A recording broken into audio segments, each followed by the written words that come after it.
Hello, everyone. Welcome to Biology 120 here at SNHU. We are starting a brand new year. Here it is, January 2024. I will be your instructor for this class, Dr. Janie Sigmon. You'll see Melody here and there and around in the course. Melody's my first name, but nobody calls me Melody. So anyway, you'll see that, and you'll see that in my email address also. I have done a little introductory video about me and the course as one of the announcements in the class, so go and look at that. This is the announcement for week 1, so I'm going to explain to you what you need to do during week 1. I'll explain a little bit of the science that we're going to cover in this week. I'm going to help you find things in this week 1 and just explain how the course works in general. So let us take a look. So first of all, you have a textbook in this class. It is a free textbook, which is yay, good. It is called an OpenStax textbook, which means that it was produced for free for students. I helped edit the OpenStax microbiology textbook, so if you take a look at that, I am one of the editors in that process. I was not an editor for the biology textbook, but I have used it quite a few terms now. So all you have to do is Google this, OpenStax Biology 2nd edition. That's what the 2E means, 2nd edition. You will find it online. You can download it as a PDF. This will take you for, I don't know, probably 6 months.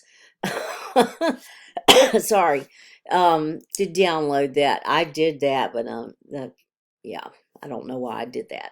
It's easy as just to use the textbook online. It has such a powerful search engine in this textbook, so use it online because you can find, if you type in ecosystem, you can find every time that it's mentioned in the whole textbook. So it's just amazing the search function that you have in this textbook.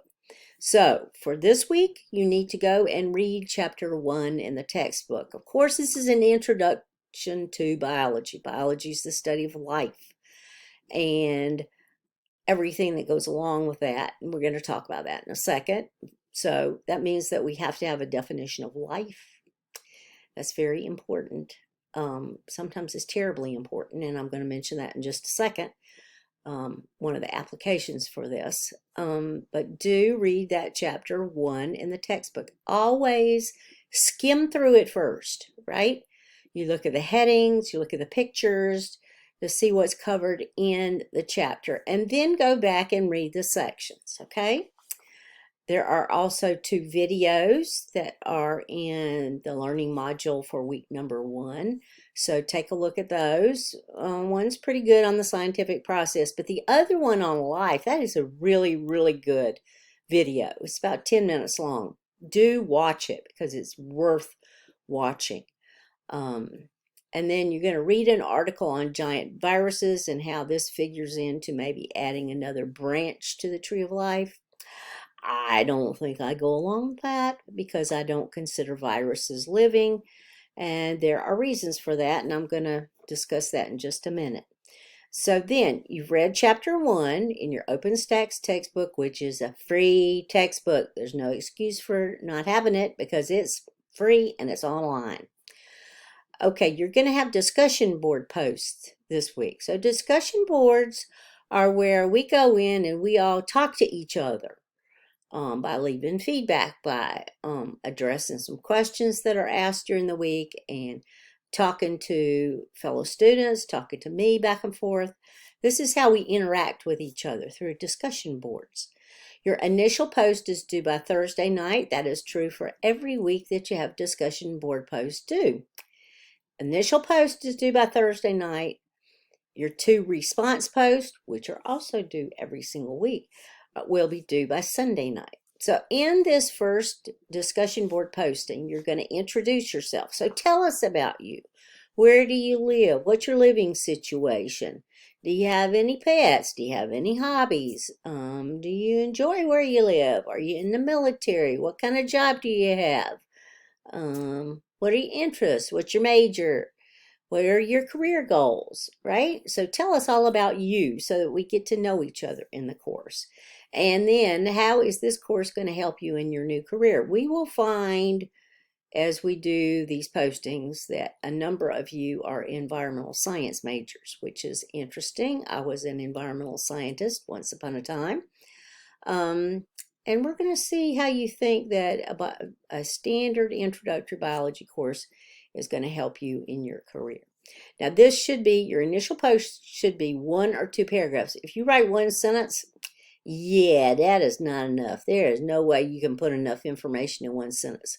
And if you do put enough information in 1 sentence, nobody wants to read it because it's going to be way too long. So 1 to 2 paragraphs. The definition of a paragraph is at least 3 sentences, right? You remember that from an English class that you had once upon a time? Yeah. So those are your guidelines for your initial post. And you're also going to explain why the scientific method is important to biology. And that means you have to know what the scientific method is. So you have to read about it in chapter 1. And you learned this back in the 7th grade. It is not as simple as those steps that you learned in the 7th grade, right? You just come up with a question, just magically come up with a question. All right, if you're a scientist, it doesn't work like that. You have to do a tremendous amount of background research about a topic before you can even ask a really good question. So you read and you read and you read and you read everything that is out there.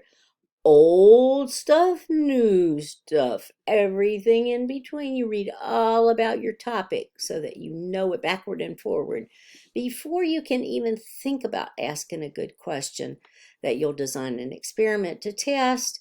You'll carry out your experiments, and a lot of the time students think, well, you do an experiment once. Or maybe somebody has taught you, no, you do experiments 3 times. No, you really don't do them 3 times either. You do them over and over and over and over and over and over and over and over and over again until you're sure that what you're seeing is an actual phenomenon and that you really can attribute whatever this thing is in your hypothesis to the results that you're getting. And then after you do all this research, you write it up, you put it out there for the world to see. You get this work published in a peer-reviewed journal. And so there it is out there in the world and for everyone to critique. So that's really how science works. It's much more complicated than that 7th grade natural science class that you took. So anyway, that's the scientific method. Why is it important in biology? Give an example of how you have used it in your everyday life, because we do this, right? Whether it's something's wrong with your car, light bulb's going out, or your computer's not working, or I don't know, you're trying to grow plants and they're not growing, whatever it is. You use the scientific method all the time. And then you're going to have 2 response posts that are due to your fellow classmates. Always be polite, call them by their names, right? Don't you like to have that done? So, talk to this person as if you were carrying on a conversation with them, and include what you have in common with this person. You may have a lot in common. The only thing you may have in common might be that you're in this biology class. You got that in common with them. And then also share tips and resources that you have found that help you be successful in online learning. This is important, whether it's the Shapiro Library, whether it's YouTube videos that help you with some of the science. Just let us know what you use to help you get through your online learning besides what we offer you in the course. So be sure and include that. And I put a note down here, be substantive in your responses. If you say, wow, we have a lot in common, we're in the same course, it's so nice to meet you, good luck with everything. All right, that's not enough. That's being super nice. I appreciate that. Because if you've been on social media, you know, not everybody's nice. So I appreciate you being nice, but you have to be substantive too. You have to have some substance to what you're talking about. Okay?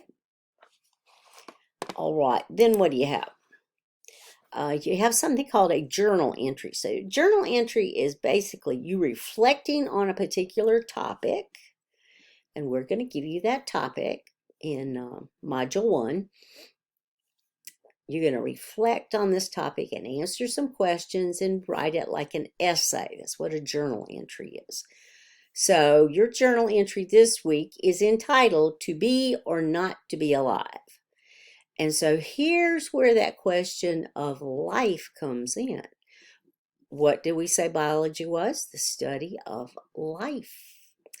So what does that mean? When we think about it, I mean, intuitively, we do know what living things are. We know that rocks are not alive. We know that plants are alive, though we can't see them running around. We can't see them speaking. There are all kinds of things that plants can't do, but we still know that they're alive. Well, how do we know that whether something is alive or not? We have set out some properties of life, and depending on the source that you look at, you can have anywhere from 4 properties of life to 9 properties of life and everything in between. This comes directly from your textbook, so I'm using what the textbook says. Here are the properties of life. And the interesting thing about these is that anything that is alive has all of these attributes. Not 1, 2, most of them. No, it has to have all of them. Okay, so that's very important. Order. There is order to organisms, right? What's the smallest unit of life in all organisms? It is the cell, right? The cell is surrounded by a membrane. There are little compartments in the cell. There are certain molecules in a cell, like DNA has to be there in order for this to be an organism. There is order to everything in life. That's very important. Not chaos, order. Every organism has sensitivity or response to some type of stimulus. Now, not every one. You go up to a tree and you kick it, and the tree is not going to say, ouch.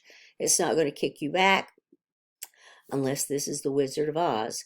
But not every organism responds to every stimulus, but there is some type of stimulus that will affect each organism. So that's important. Reactions to what's going on in the environment. Reproduction. Of course, this is terribly important, because if you don't have reproduction, then the organisms all die out, and then you don't have that kind anymore, right? So reproduction is a terribly important property of life. Adaptation. So adaptations are traits. They're not behaviors. They can be behaviors, but they're not really behaviors.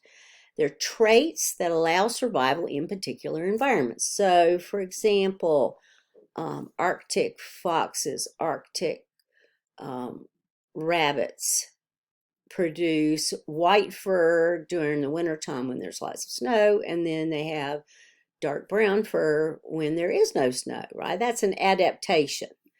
And there's so many adaptations. So these are traits that allow survival in environments. Growth and development, very important. Even if you're unicellular, like one bacterium is one organism.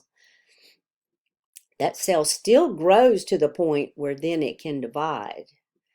Development, we see this in higher organisms where we change over time. If you think about a baby, a baby can't talk, can't walk, can't think and reason and all that sort of thing. There's a lot of development that goes on in lots of different organisms. So not all of them, like there's growth. Like bacteria, they don't really change. Bacteria don't have puberty or anything like that. Regulation and homeostasis. Homeostasis is a very important idea in biology. This is the maintenance of the status quo, maintenance where life is possible. That is true in our bodies. That is true in a bacterial cell. Homeostasis is very, very important. And so we have to remember that. I mean, this is the time of year when people get on all kind of crazy kicks. Oh my word, every year I see it. Oh, this year I'm going to drink vinegar every day so that the pH of my blood is lowered and I will not have any more urinary tract infections this year. All right. If you were to drink vinegar and that actually lowered the pH of your blood, you would die. I'm just saying. The pH of your blood has to be maintained all the time, every day, all day long, or else you will die. That is homeostasis. And so there's a whole set of buffers that are in your blood to help maintain a certain pH so that everybody's happy, all your cells are happy. But no, just watch for it because it's coming. It's the first of the year. And so you hear all kinds of crazy things being espoused during this time of year. Energy processing. So this is taking in food in order to produce energy that an organism needs, and also breaking apart food molecules to give you the subunits that you need to build your own molecules. And then evolution. This is a change in genes in a population over time. So this is changes in organisms in response to environmental stressors. That's basically what evolution is. These are the properties of life. Organisms have to have them all. So you're going to discuss, you're going to discuss the article that you have on viruses. All right, I'm a microbiologist. I do not consider viruses to be alive because they don't do most of what's on that list right there. Yes, they can reproduce, but not on their own.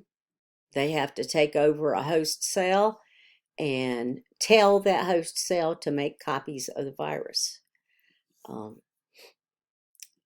Regulation, energy processing, they don't do any of that. They don't carry out any metabolism. They don't carry out any biochemistry at all. They're not set up for that. All they are is little packets of genetic information, whether it's DNA or RNA, that are reproduced. And how do they get that DNA or RNA reproduced? They take over a host cell. So they're like little pirates, really, that take over host cells. Viruses are not alive, though. A lot of people will differ with me on that, but they are not microbiologists. That's one thing I can tell you. Because you have to have all these properties of life in order to be considered living. Okay, and you're going to write a whole journal article on this. Follow the instructions for answering the questions about being alive or not being alive, and the little experiment that you're going to do. You're going to talk to people that you know about donuts and dogs, which is a funny thing to be asking. But ask all different ages of people too. Ask little kids, ask older people, ask people who are in the sciences, ask people who are artsy, so that you get different kinds of opinions. It's always interesting to do that.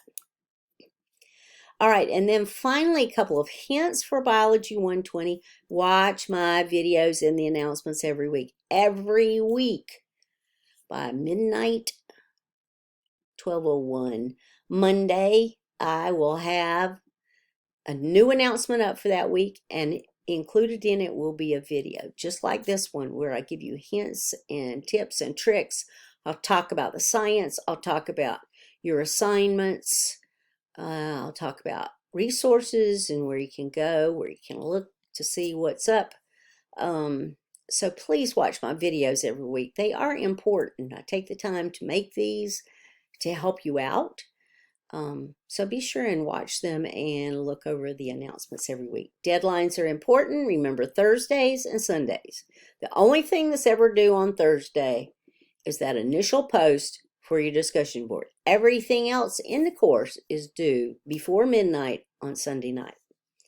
Follow the guidelines in the rubric for each assignment. So what the heck is this anyway? Guidelines are the instructions, how to do something, how to complete an assignment, right? Those are the guidelines. The rubric is the set of grading criteria that I use in order to grade this assignment. And so you can see what's going to be an A paper, what I'm looking for, what characteristics there are that I should find in this paper or whatever it is, presentation, whatever it is that I'm grading. Rubric is how I grade, and you will have access to that, okay? Read the feedback that I give so that you can improve your work, especially when we come to presentations. You don't have anything to do with that this first week, but that's coming, and we'll talk about that. Read the feedback that I give and use that to improve your work. Label everything, label every file. Tell me which assignment it is, what's the number, what's the name of it, what's your name, what's the date. Put the course name on there, label everything, including your file names, so that you don't get things mixed up, because you're uploading into our course for the whole term. So make sure that you label everything so you know what they are. When in doubt, if you're in trouble, if you're having any issues whatsoever, please let me know. Email me, m.sigmon@snhu.edu.